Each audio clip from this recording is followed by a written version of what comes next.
முத்தொள்ளாயிரம் என்பது ஒரு சுவையான கவிதை தொகுப்பு. மூவேந்தர்களான சேர, சோழ, பாண்டிய மன்னர்களை பற்றியும் அவர்களுடைய நாட்டு வளம், போர் நெறி, போர்த்திறன், வள்ளல் தன்மை, பண்பு நலன்கள் பற்றியும் அவர் தம் நாட்டின் இயற்கை வளங்கள், படை யானைகளின் வலிமை, படை வீரர்களின் மரத்திரல், வேல் முதலிய கருவிகளின் சக்தி ஆகியவை பற்றியும் அந்த மன்னர்கள் பால் ஒரு தலை காதல் கொண்டு உள்ளம் வாடி கிடந்த பெண்டீரின் உணர்ச்சி நிலைகளை பற்றியும் சொல்லும் சொல்லோவியங்கள். முத்தொள்ளாயிரம் எனும் பெயருக்கு ஏற்ப 2700 பாடல்கள் இருந்திருக்க வேண்டும். ஆனால் பலவித கால அழிவுகளுக்கு பின்னர் நமக்கு கிடைத்திருப்பது 109 பாடல்களே. இவை புறத்திரட்டு என்னும் தொகுப்பு நூலில் இடம்பெற்றுள்ளன. இவற்றில் 21 பாடல்கள் சேர மன்னனை பற்றியும், 30 பாடல்கள் சோழ மன்னனை பற்றியும், 57 பாடல்கள் பாண்டிய மன்னனை பற்றியும் எடுத்துரைக்கின்றன. என்னதான் இந்த இலக்கியம் மன்னர்களின் போர் திறமை, நாட்டு வளம் பற்றி எடுத்து கூறினாலும் இந்த பாடல்களில் மிகவும் விஞ்சி நிற்பது கைக்கிளை பாடல்களே.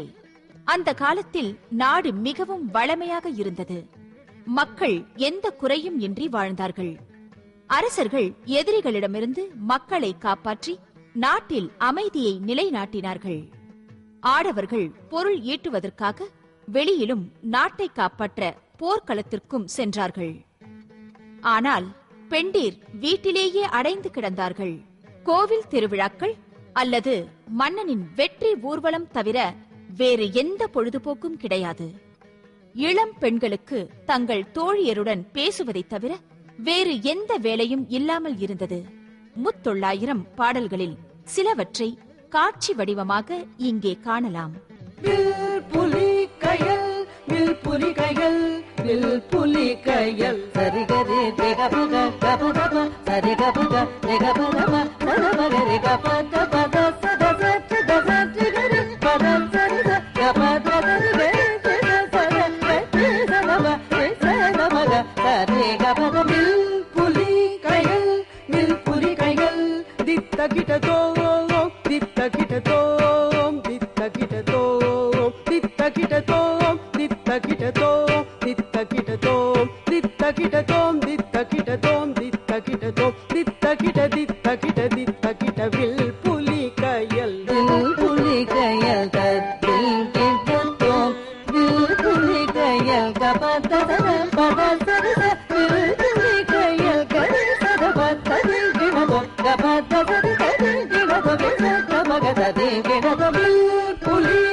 என்னுடைய மன்னன் சேரன்தான் மன்னர்களிலேயே மிகச் சிறந்தவன்.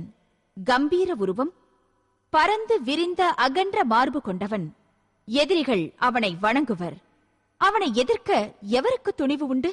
வரைபொருளின் மார்பின் வட்கார் வணக்கும் நிறை பொருவேன் மாந்தை போ வரைபொரு நீர் மார்பில் வட்கார் வணக்கும் நிறை பொருவேன் மாந்தை கோ.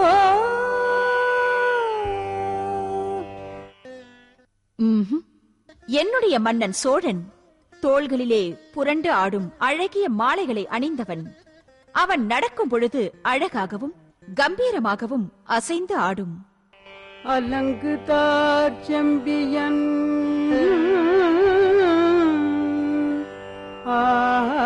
ஆடெழில் தோள் நோக்கி அலங்கு தார் செம்பியன் ஆடெழில் தோள் நோக்கி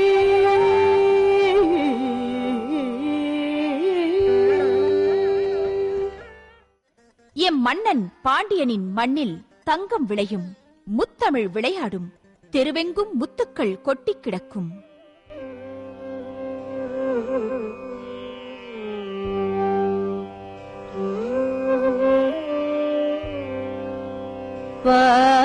பார்படுப செம்பொன்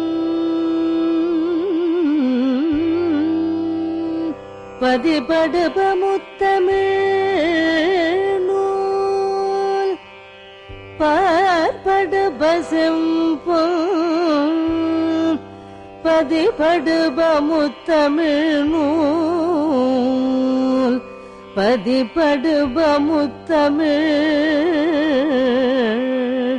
நூல். கைக்கிளை பாடல்கள் மூலம் சேர மன்னர்கள் பால் காதல் கொண்ட இளம் பெண்களைப் பற்றி அறிந்து கொண்டாலும் சங்க நூல்களின் குறிப்புகளின்படி சேரப் பேரரசு மிகவும் தொன்மையானதொன்று.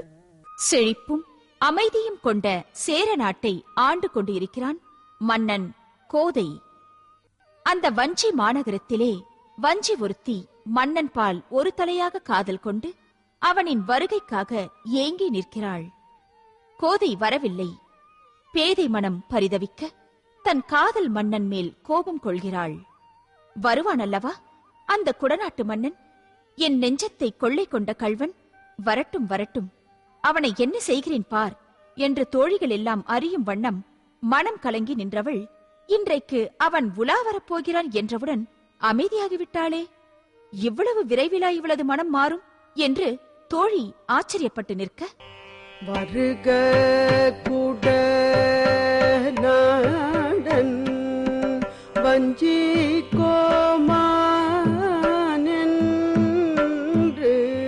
அருகலரெல்லாம் அறிய ஒரு கலாம்.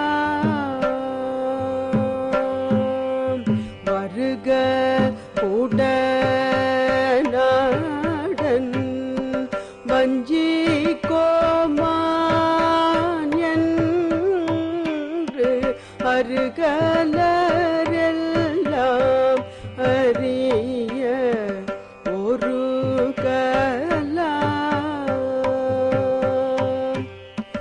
உண்டாயிருக்கவ ஒன் தோடியாள் உண்டாயிருக்கவ ஒன் தோடியாள் மற்றவ கண்டாள் ஒழிந்தாள் கலாம். மற்றவ கண்டாள் ஒழிந்தாள் கலாம். வருக குட நாடன் வஞ்சி கோமான்.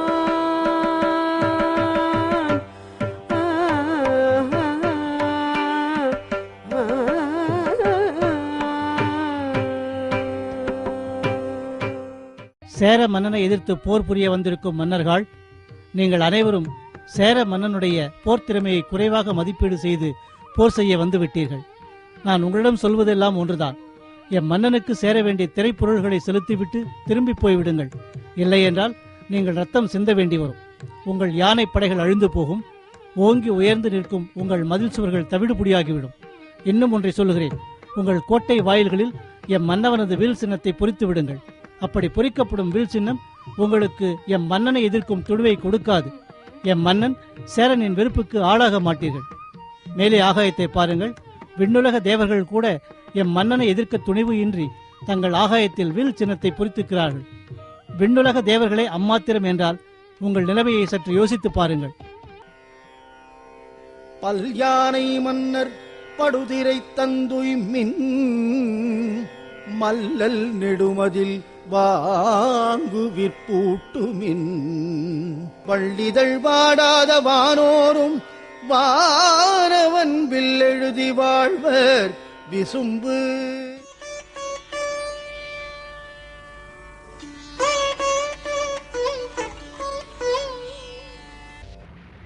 சேர மன்னன் எப்படி வீரத்தில் சிறந்தவனோ அந்த அளவிற்கு ஈர நெஞ்சம் கொண்டவன்.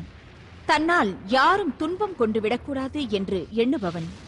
ஆனால் தன் வீரத்தை சீண்டி பார்க்க எண்ணுபவருக்கு பதிலடி கொடுக்க தயங்க மாட்டான். போர்க்களத்தில் சேர மன்னனை எதிர்த்து தோல்வி கண்டு உயிர் துறந்த மன்னர்கள் சாதாரணமானவர்கள் அல்லர். அவர்கள் தோள்களில் கங்கணமும் கைகளில் வைர கடக கையும் அணிந்து இருந்தனர். உயிரற்ற அந்த உடல்களின் இறைச்சிக்கு ஆசைப்பட்ட குள்ள நரிகள் அந்த உடல்களில் இருந்து கைகளை தம் பற்களால் கடித்து இழுக்க, அந்த உடல்கள் இருந்த கங்கணத்தின் முனை குள்ள நரிகளின் வாயினை குத்த, அவைகள் வலி தாங்காமல் அலறி ஓடின என்று சேரனது போர்க்களத்தின் கொடூரத்தை விவரிக்கிறார் புலவர்.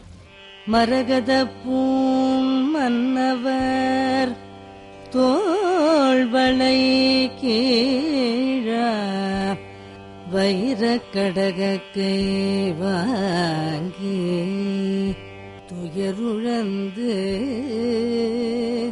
புன்னுற்று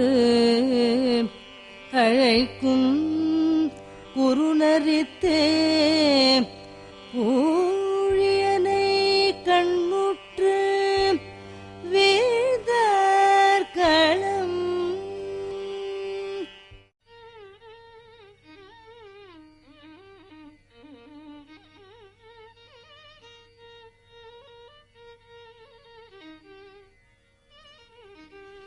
என்னம்மா, அவர் நினைவு வந்து விட்டதா? ஏய், அந்த ஏரியை பார், வெள்ளையை காய்ச்சி ஊற்றியது போல் இல்லை? மறைக்க முயற்சிக்காதீர்கள். கோதையின் மீதுள்ள காதலை மறைக்க முயற்சிக்காதீர்கள். நீ ஒரு சரியான வாயாடி. உன்னிடம் பேசி என்னால் ஜெயிக்க முடியாது. இப்படி ஏதாவது உளறிக் கொண்டிருந்தால் உன்னிடம் நான் பேசவே மாட்டேன். புரிகிறது, புரிகிறது. உங்கள் உள்ளம் கவர்ந்தவரை பற்றி பேசாமல் வேறு பேச்சு பேசுவதால் உளறுகிறேன் என்கிறீர்கள்.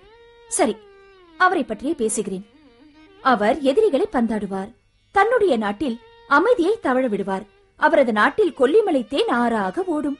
இலக்கியம் தழைக்கும், கலைகள் மிளரும். எல்லாவற்றையும் விட அவருடைய நாடு எங்கள் தலைவியின் உள்ளத்தை கொள்ளை கொண்டவருடைய நாடு. அள்ளற் பழனத்தர காம்பல் வாயவிழ வெள்ளந்தீ பட்டதென பெரிய புள்ளினம் தன் கைச்சிறகார் பார்ப்பொடுக்கும் கௌவை உடைத்தரோ நச்சிலை வேர்கோதை நாடு. அள்ளல் பழனம் சேறு நிறைந்த வயல். அங்கே செக்கச் சிவந்த செவ்வாம்பல் மலர்கள் பூத்திருக்கின்றன. நீர் நிறைந்த வயலில் செக்கச் செவேல் என்று பூக்கள் பூத்திருப்பது அந்த பச்சை தண்ணீர் நெருப்பு பற்றி எறுவது போல் தெரிகிறது. இதை பார்த்த பறவைகள் அங்கிருக்கும் தம் குஞ்சுகளை தூக்கிக் கொண்டு பாதுகாப்பான இடத்திற்கு போக வேண்டும் என்று நினைக்கின்றன. வேறு எந்த இரைச்சலும் ஆரவார ஒலியும் அச்ச அதிர்வுகளும் இல்லாத ஊர் சேர்நாண்ட பெருநாடு என்பது பாடலின் பொருள்.